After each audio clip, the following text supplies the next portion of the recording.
Nearly 10,000 refugees continued to arrive in Germany daily, police said on Saturday, highlighting the scale of the challenge facing the country's stretched border staff ahead of a crunch meeting between Angela Merkel and a Bavarian ally on the crisis.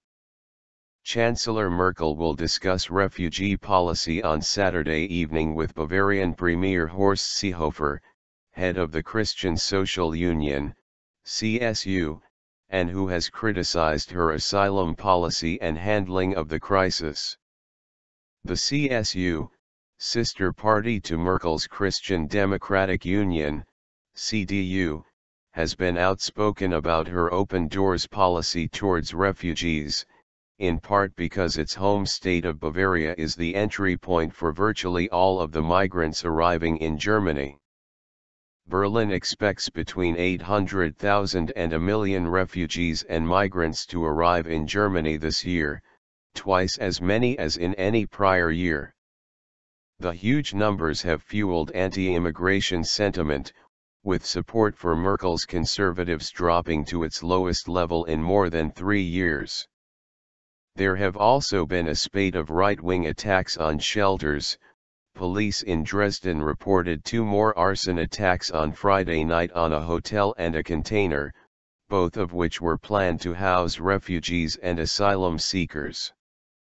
On Sunday, Merkel and Seehofer will hold talks with Sigmar Gabriel, who leads the other party in her grand coalition, the Social Democrats, SPD.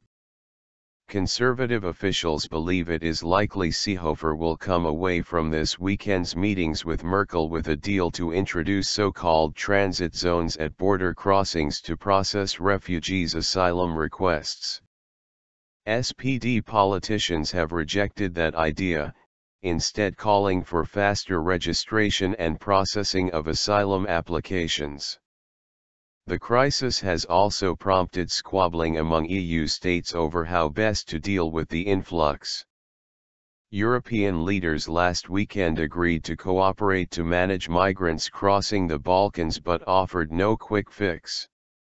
German Defense Minister Ursula von der Leyen said Europe needed to work together to come up with a solution to the crisis, but that Germany would continue to welcome refugees. "We will not slam the door in the face of the refugees," she said at a security conference in Bahrain.